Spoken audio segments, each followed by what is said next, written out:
বাড়ি খাবেন এবং কিন্তু আপনার একটা বড়সড় দুর্ঘটনা ঘটবে। আর এইভাবে কিন্তু একটা লোকের মৃত্যু পর্যন্ত হতে পারে এইভাবে যখন আপনার বাইক চালাবেন। বন্ধুরা, বর্তমানে এখন সব জায়গাতে কিন্তু বৃষ্টিপাত হচ্ছে, কম বেশি কিন্তু বৃষ্টিপাত হচ্ছে।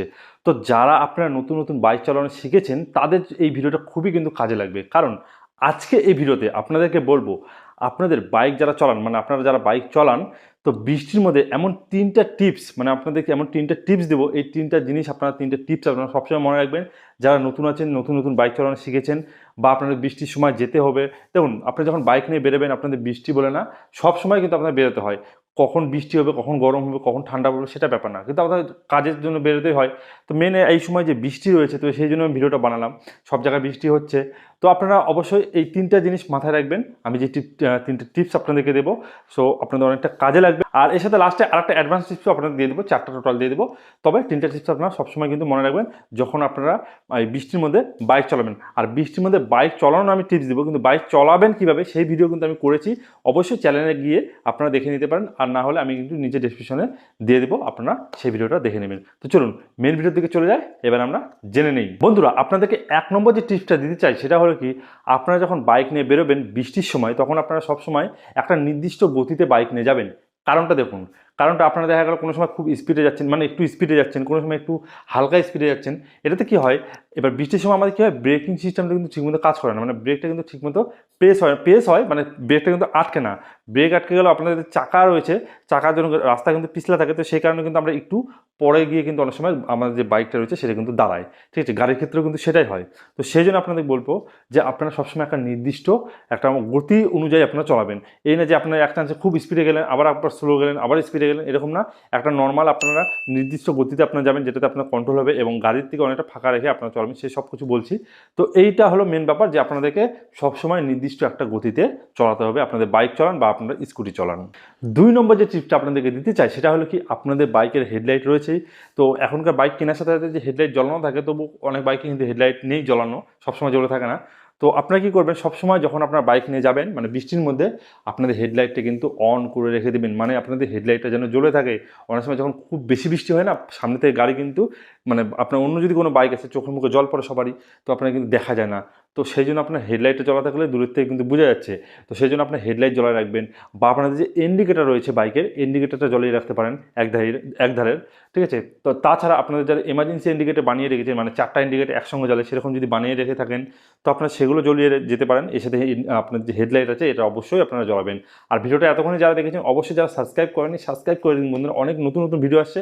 আর আপনাদের কী বিষয়ে ভিডিও লাগবে অবশ্যই আমাকে কমেন্ট করুন, বা আমার ইনস্টাগ্রাম আইডি দেওয়া আছে, এখানে গিয়ে আমাকে মেসেজ করতে পারেন, দাদা এই বিষয়ে ভিডিও আমাদের দরকার, আমরা বুঝতে পারছি না।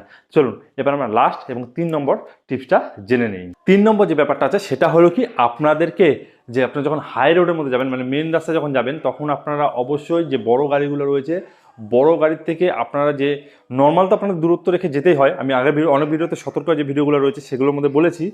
তবুও আপনাদের যখন বৃষ্টির সময়, সেটার থেকে আপনারা 2-3 ডবল আপনারা কিন্তু ডিস্টেন্সে যাবেন। কারণ যেহেতু প্রথমেই আমি বললাম ভিডিও শুরুতে, আপনাদের স্পিডের ব্যাপারটা, তো এখানে কিন্তু এই ব্যাপারটা চলে আসে। যখন আপনারা ব্রেক কষবেন না, তখন কিন্তু বাইকটা অনেক সময় কী হয়, এক জায়গাতে থামে না, যেখানে ব্রেক করছেন সেখানে থামে না। যেখানে এবিএস ব্রেক রয়েছে সেগুলো ঠিক আছে, নর্মাল যে আপনাদের ড্রাম ব্রেক রয়েছে, বা এমনি ডিস্ক ব্রেক রয়েছে, বা সিবিএস ব্রেক রয়েছে, এগুলো কিন্তু অনেক সময় আপনাদের ঠিকমতো কাজ করে না। তো মানে কাজ করে ঠিকই, মানে বৃষ্টির মধ্যে সেই সময় যে চাকার গ্রিপটা পায় না, টায়ারের সাথে যে চাকার একটা কানেকশনের যে গ্রিপ আছে সেই গ্রিপটা পায় না, এর ফলে কিন্তু আপনার বাইকটা ঠিক জায়গায় মধ্যে দাঁড়ায় না।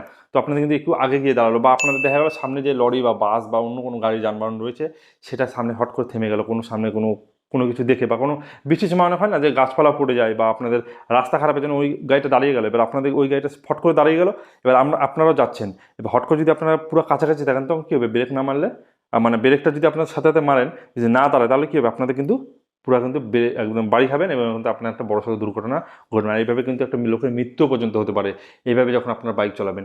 তো সেই জন্য বলছি, অবশ্যই আপনারা যদি এরকম দূরত্ব থেকে নর্মালি যান, আপনার দূরত্বকে বাড়িয়ে দিন। কারণ আপনার বাইকটা যদি থেমে যায় হঠাৎ করে, ওই গাড়িটার সামনে গাড়ি যদি থেমে যায়, তো আপনাদের কিন্তু একটু দূরে গিয়েও থামলে কোনো রকম সমস্যা হবে না।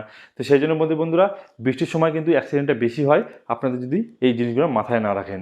আর লাস্ট 4 নম্বর আপনাদের অ্যাডভান্স একটা টিপস দিতে চাই, সেটা হলো বৃষ্টির সময় আমি বলবো না বেরোনোই ভালো বাইক নিয়ে। তো অনেক দুর্ঘটনা বেশি ঘটে বাইক নিয়ে, এবং গাড়ি নিয়েও কিন্তু অনেক দুর্ঘটনা বৃষ্টির মধ্যে ঘটে। অনেক জায়গায় রাস্তা খারাপ থাকে, আপনারা বুঝতে পারছেন, হাইডেন অনেক জায়গায় কিন্তু বাইক নিয়ে পড়ে যায়। আমি এর আগে একটা ভিডিও দেখিয়েছিলাম।